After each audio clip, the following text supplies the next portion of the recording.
Why do you procrastinate? Well, it's your self-regulation that's to blame. And if you want to find out more about it, then watch this video. Hi guys, welcome back to the channel. Hi, I'm Simon, and today we're talking about ADHD and procrastination. You don't procrastinate because you are lazy, or unorganized, or even stressed out.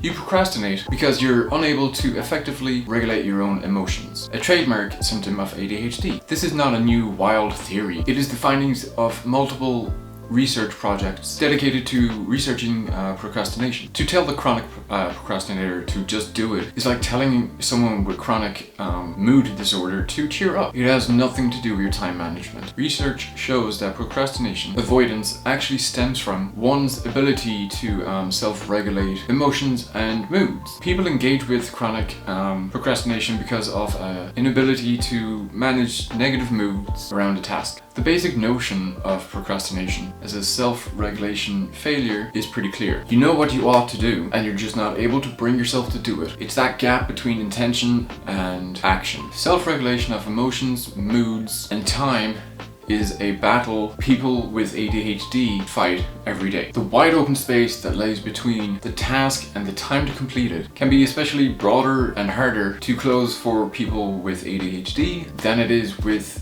neurotypicals. Why people with ADHD procrastinate more?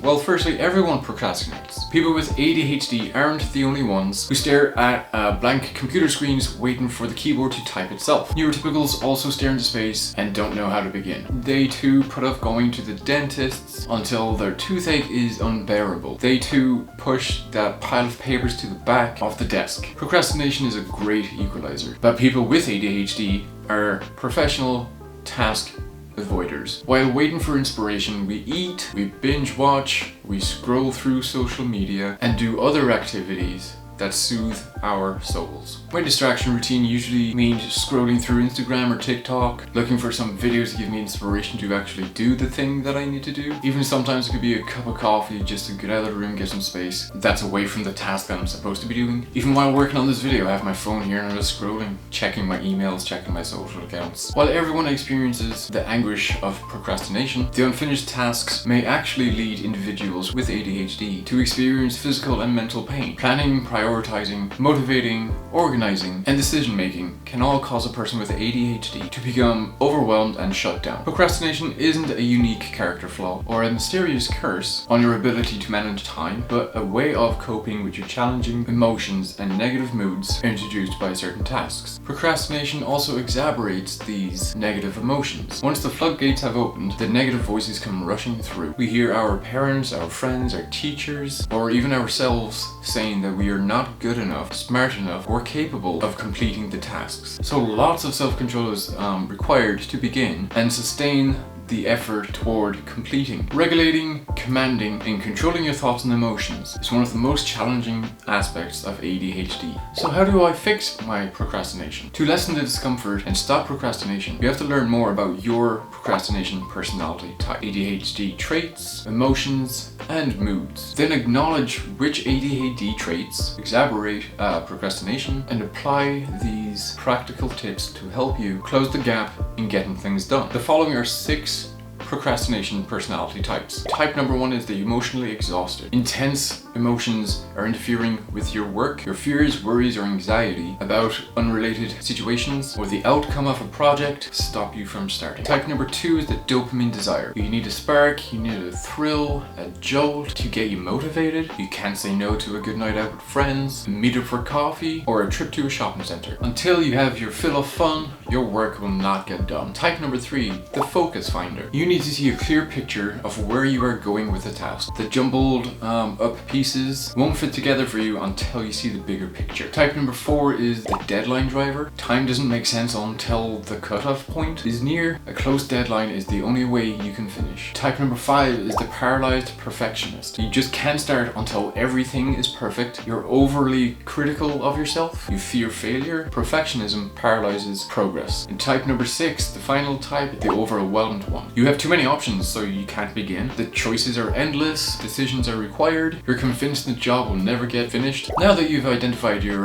procrastination type, here are 8 common emotions tied to procrastination avoidance and their accompanying solutions. So number 1 is fear. We convince ourselves that our excuses are valid, like I needed a snack to sustain my energy. My nails had to be done because I was going to a party that evening. I had to check my email because one of them may have been important. Solution: be fucking honest with yourself. Number 2 is easily overwhelmed. The options are endless when facing a task. Where's the starting point? We get stuck and we stare into space. People with ADHD have rapid and frequent thoughts that causes us to feel bombarded. Have paper or a note-taking app to jot down your ideas so that you can come back to them later. Break a project down into smaller pieces. Ask for help from a supportive friend, a family member, or even a therapist. Number 3 is overthinking things. The same thought keeps running through that ADHD brain. Breaking this habit requires some mental strength. We fall into that what if trap, creating scenarios that just torture us. Solution: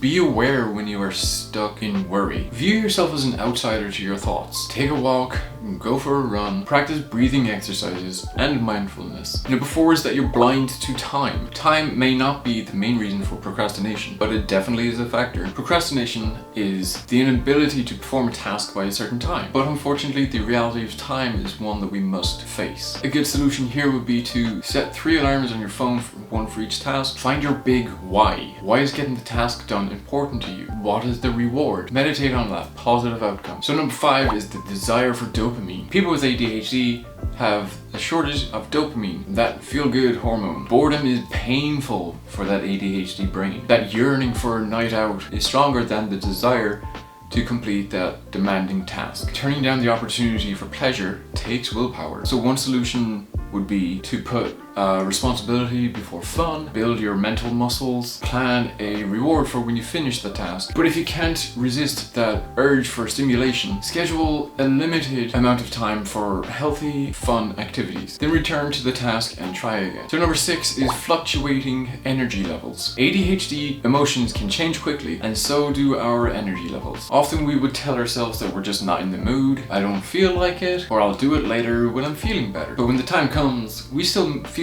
unmotivated. So a solution here would be to know your own energy levels or your energy flow. Schedule the most challenging tasks when your energy levels are at the highest and when you feel awake and alert. Food choices may affect your mood, so pay attention to which foods help or impair you, and exercise regularly to stabilize your mood. So on to number 7, which is distressing emotion. We experience emotion intensely and we have trouble regulating and managing them. Intense emotions adversely affect our executive function. We harbor resentments, worry about loved ones, and fear future events. Unsettled affairs undercut our tolerance to complete a challenging task. So a solution here would be to write down or talk about what you can change and what you just have to accept. Seek help from a therapist, a physician, or an ADHD coach if the distress, anger, or anxiety continues. So number 8 and the last one is hyperfocus or lack of focus. With ADHD, we focus too intensely or lack focus entirely. Hyperfocus makes work more comfortable, all our systems are in sync, and you are working effectively. Lack of focus is mental anguish. Unfortunately, I know it would be amazing, but it is not easy to access hyperfocus on demand. Wouldn't that be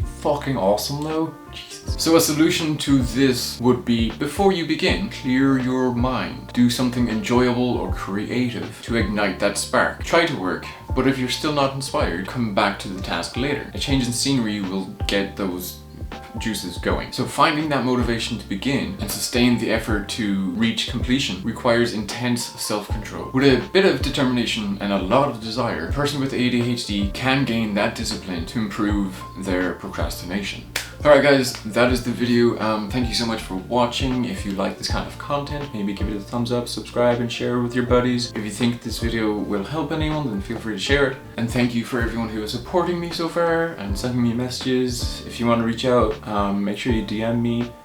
My socials are down linked below, and I try to get back to everybody who comments on these videos and everybody who sends me messages. Okay, until next time. Okay, love you, bye. I just realized I did this again. We don't do this. Girl. No. Okay, love you, bye.